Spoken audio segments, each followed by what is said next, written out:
Every pregnancy needs utmost care and attention. But certain pregnancies need a little extra attention. An RH negative mother carrying an RH positive baby is at increased risk of complications. BSV is at the forefront to ensure safe delivery in every RH negative pregnancy.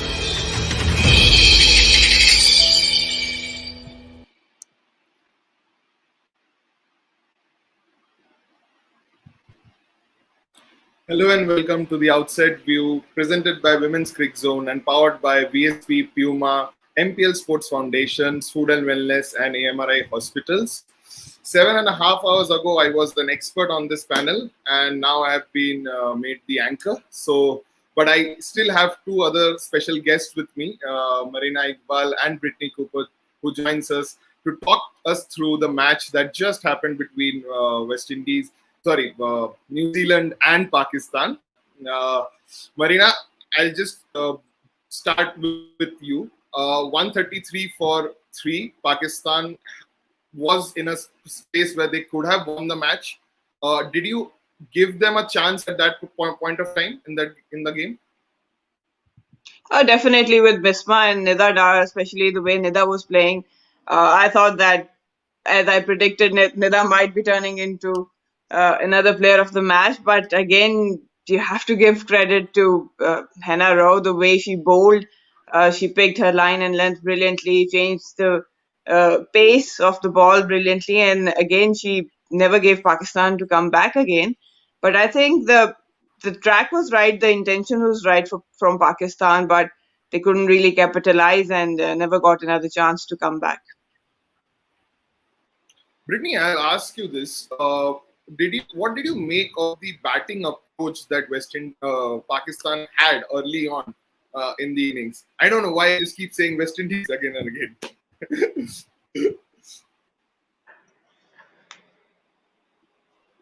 I guess you're on mute, Britney. You're on mute. So it was really good how Pakistan approached game as me and Marina mentioned earlier. The score was traceable because it is a really good pitch. Unfortunately, again the middle order did not step up. Beside that, Aliyah has been missing in those runs in the middle, and it seems that it have been costing Pakistan some games, but a really good game. 71 runs, a great bowling attack like New Zealand. I think they put up a really good fight. Marina did speak about Hannah Rowe and the spell that she bowled. We'll talk in details about that spell. But Marina, apart from her, what do you make of the overall bowling performance that New Zealand put up today in Christchurch? Because their bowling has been questioned once in a while during this tournament. So they did bowl well, but I just want to know, how did you see the entire performance? Well, yes, I think it was decent performance. They've got really good pacers, not that threatening, I would say, in absence of Tahahu, but I think they've got a decent pacer who actually worked with their field. And Divine, I think, has always had some words with their pacers according to how they would like to attack and what lines they would like to bowl at. They obviously tried to contain Pakistan early on. I think rotation of bowlers were brilliant from Divine. She brought McKay early. Britney was hoping she might open the ball, but I think that rotation actually worked for them. Again, Amelia Kerr, she was a bit expensive at the start, but you need a leg spinner who can actually attack and maybe create an avenue for the breakthroughs. Apart from that, Jessica were pretty decent. But yes, Hannah Rowe, she was the pick of the bowlers. Again, you have to give credit. The way she had those skills executed, that was, I think, perfect for her, and a fifer in a World Cup game, and that too in an ending game. It's not easy because you have to gather all that confidence, all that skill and deliver, knowing that it's the end of the campaign. But overall, I mentioned that Divine has the decent options of bowlers around her, which she can actually work out with her fielding side, and that's exactly what they've done. They've been really economical. You can see that, Rosemary Meyer, she also made a few difference coming in with those tight overs. And Amy Satterthwaite, always a handy person to go to. I think she might have bowled a bit more in other games as well, but overall it was a really good effort, a tight, disciplined bowling from New Zealand.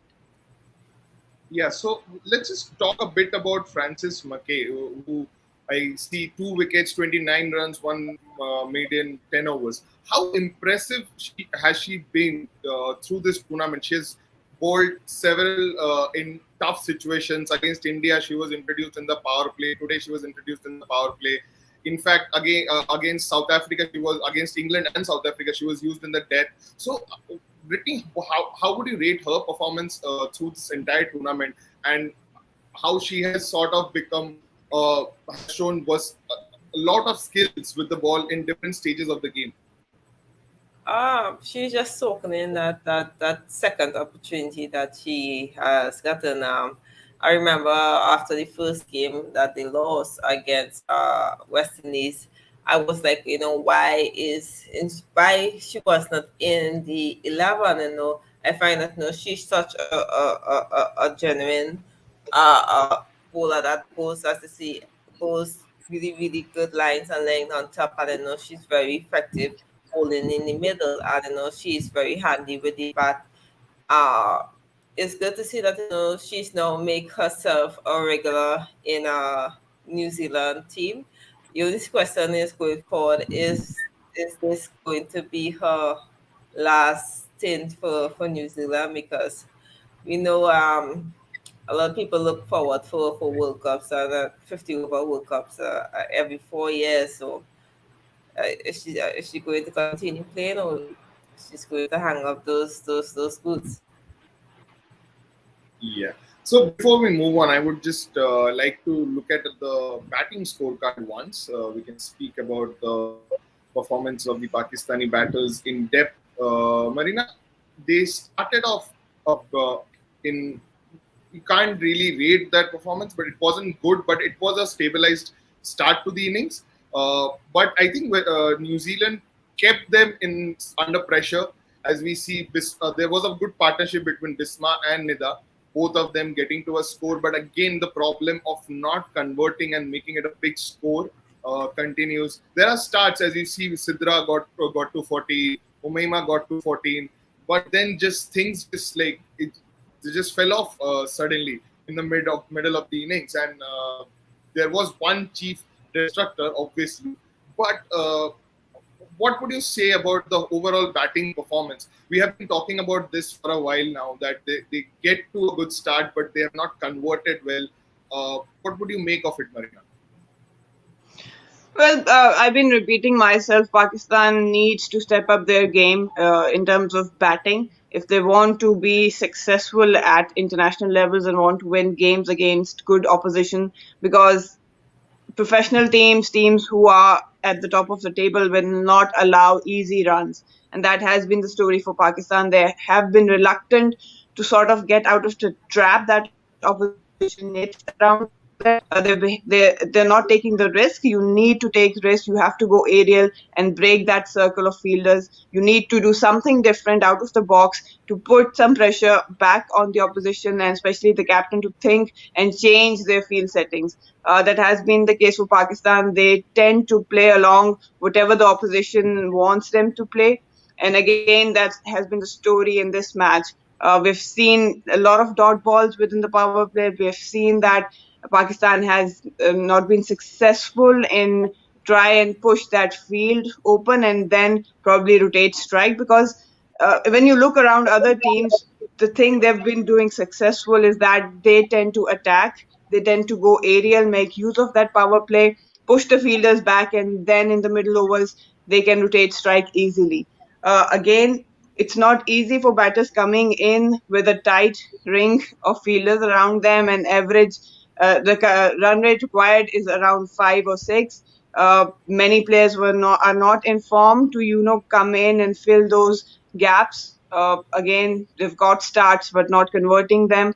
That's another added pressure for them because the required run rate is so high and they are unable to find those gaps and probably pick bowlers to go after. So again, at the top, you need someone who can capitalize the power play. You need someone who can get the long levers in, or probably a big over out just to dry out those dry patches and get something out of it.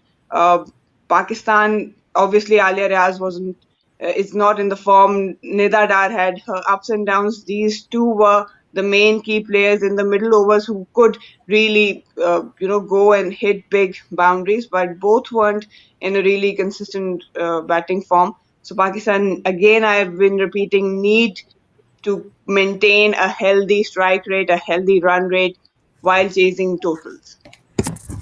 Before I go to Britney with my next question, I'll just ask Marina one more. Alia Riaz, you talked about her. Her form in this World Cup was sort of a major concern for them because they were depending a lot on her to give them those quick finishes. And apart from the game against Australia, where she got a 50, that was also a very slow-paced inning. She got it for around 100 deliveries. Is her form a huge concern? Where do you see her ending up after this World Cup? After what has not been a really great tournament for her?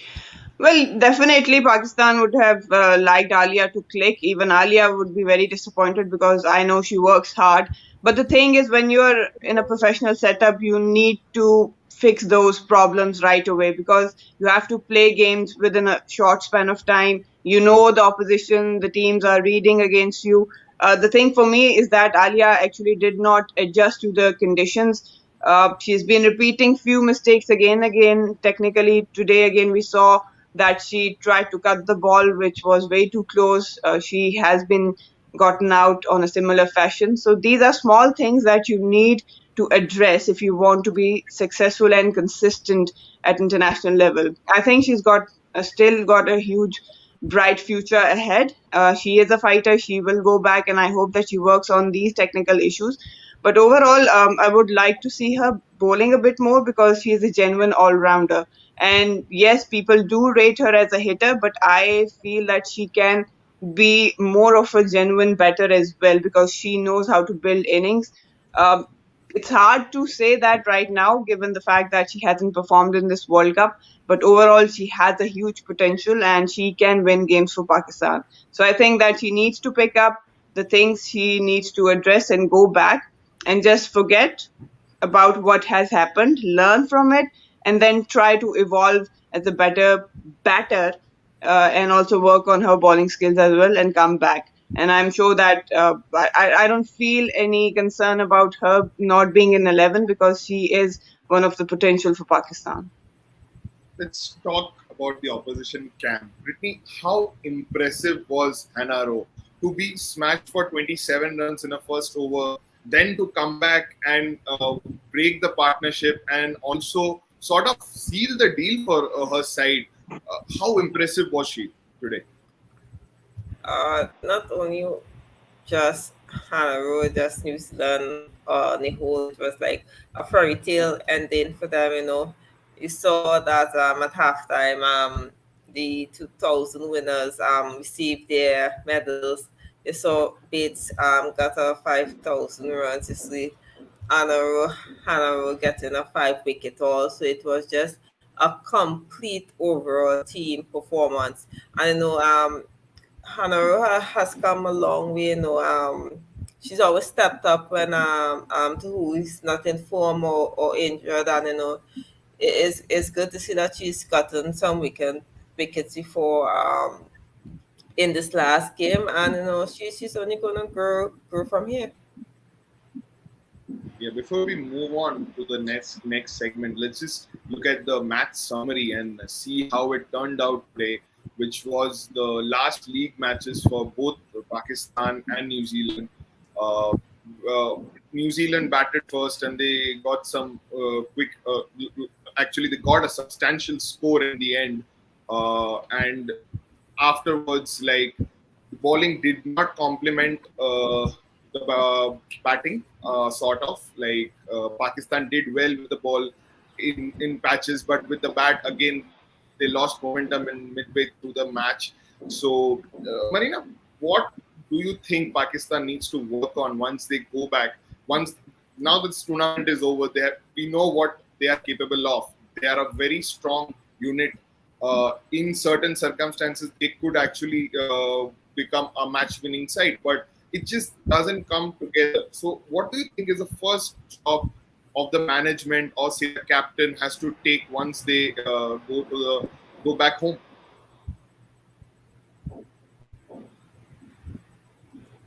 Well, firstly, I think they need to understand that the standard of women cricket at international level has gone higher. The teams are now evolving very quickly. They are learning. You need a certain set of skills to be successful consistently at international levels and against professional teams. With professional teams, I mean you cannot bail out on any opposition right now because each and every one we have seen in this tournament is improving with every game. Moving on from that, I think again the main concern has been the belief to attack and play attacking cricket, because I've seen these girls play at domestic level and they are not shy to attack bowlers. They're not shy to go aerial, hit the boundaries, and play attacking cricket. But when they shift to international cricket, that's where I feel a bit cautiousness, and I'm not sure if it's lack of confidence maybe, or maybe again being very cautious that they don't give themselves or back themselves as much as they should to go and attack the opposition, because the skills are there but faith that's missing, and that's the only way out, and that's the only way they can survive and win games at international level, is to play with positive intent, develop certain level of skills. I would say there is still room for improvement. Yes, potential is there, but you again have to know at what situation what set of skills is needed. You should have some release shots to get out of that trap the opposition is building you, because no one will open field if they don't feel threatened or challenged enough. Bowling, I think one concern that I mentioned earlier is death bowling. Again, in today's game, Pakistan did struggle. They gave away 32 odd runs in last 2 overs, so that can be a bit improved. Fielding, yes, there is a lot of lapses in the fielding in today's game as well. That's another area where Pakistan would like to improve. So in bits and pieces, if they can pan out what phases they should be working on, I think that they can come up with a better mindset, with better approach, and obviously execution. Speaking of positive intent, and you have already spoken about it, how Pakistan batters need to be positive with their approach. Muniba Ali was tried again today. Britney, do you think that could be a good option for Pakistan? I mean, you saw a bit of her in the West Indies game as well. What do you make of her? Do you see her fitting this jigsaw puzzle that Pakistan has right now? Especially, and I speak especially as an opener, because her intent in the power play could be really beneficial for Pakistan after this World Cup. Yeah, I think that she should be Pakistan genuine opener. You know, in all the games that Pakistan have played this season, they have changed up their opening pair, and it's not now that Pakistan have been searching for that perfect opening pair, opening partner, but Ali has shown that what Pakistan needed, as Marina said, that you need to find that aggressiveness when it's needed, where a bowler is pinning you down, and you want to try to clear the inner field or be a little more aggressive. And she showed that mindset through all the innings that she played on top. So you can teach her still playing that smart technical cricket, but when it was needed for her to be aggressive, to try to throw the bowler, or she was playing, and it wasn't any like harsh shot. I even the shot she got dismissed today about the intent there was to try to throw the bowl out and try to get it outside over the 30-yard circle. So yeah, I really hope that they continue using her on top in future series. Let's talk about the host a bit more. Marina, where do you see New Zealand and their team heading after this World Cup? Obviously, they had a experienced bunch of players, somebody like a Katie Martin, Bates, and even Satterthwaite for that matter, who have been around the side for a long time. But obviously, they are quite old now, and the ideal solution would be to move on from them and try some youngsters. And New Zealand cricket has been producing some quality young players. So, do you think? And just like it's just so weird that I'm talking about this on the day when Bates gets her 5,000 runs in ODI and also gets to her 12th ODI century. She was fantastic with the bat. But again, do you feel there's a need for New Zealand heading into the next ICC World Cup cycle to think a little bit more, maybe think of new combinations, trying new combinations, and how do you see the plans for New Zealand after this World Cup? Well, yeah, it's a very fine line and fine balance. I mean, with the amount of cricket being played around now, there's not much time to give to youngsters to come in and fill boots for like someone we were talking about if Martin calls it a day off. But yes, New Zealand would like to take in consideration some youngsters, and they would likely to have some plans moving into the future, obviously. But again, if you talk about seniors, for me, if they are performing, if they are fit enough and they want to continue, you need sort of players who are performing, who are seniors, who understand the game really well, to be part of the dressing room, so they can pass on the wise advice to youngsters. And it's important for the youngsters to share the dressing room as well, because there are a lot of things going on whenever youngsters come in at the international level, and there's a lot to absorb with exposure now, with the leagues coming in, and the type of expectation you expect from players coming right away in. And especially when you're a youngster, you obviously have performed at domestic level to be picked. So there is expectation to deliver at the international level. So you need those type of characters who can, calm them down, give them a proper pathway, and probably a tap at the back that it's okay. You have some time to absorb the pressure of this modern era. So I do believe that if someone wants to call it a day, it's up to them. But again, if someone is like Susie Bate, you mentioned, is performing well, and she has been an icon for New Zealand cricket, the face of New Zealand cricket, she tends to continue if some other players want to call it a day. But again, the management has to understand, are the young players ready? Have they got enough time? Because you don't want to be adding pressure to them straight away. You need to give them some time to come in and settle down and then deliver, obviously. So that's a fine line for the management and for the players as well. But I think, yes, New Zealand might have some plans. They might have some youngsters in their side as well. But when and how they do it, that's really important moving forward for New Zealand cricket.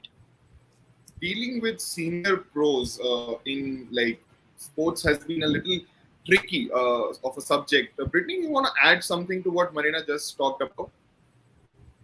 Yeah, there's a lot of senior players who this might basically be their last World Cup, but for the younger one coming up, this is the opportunity for them to feed off them. You look at the Matali Raj, you look at the Katie Martin, probably Leah, who will catch him. But no, I'm not retiring those players there. I'm just saying that, players who have, yes, in the game, been through conquest, World Cup toured all over the world, have so much experience and knowledge and stories to share to the youngsters coming up.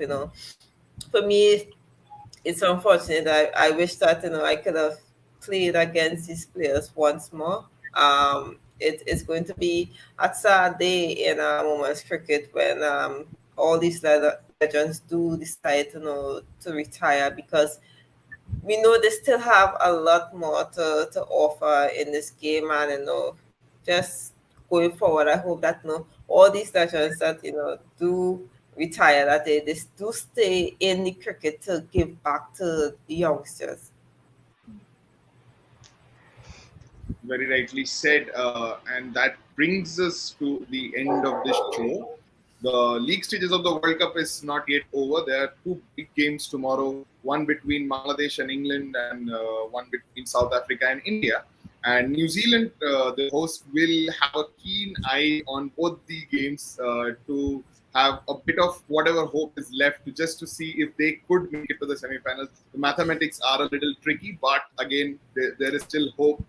But we'll have all the coverage for both the matches on our YouTube channel and all the other social media accounts. Till then, stay tuned to Women's Cricket Zone for more updates on women's cricket.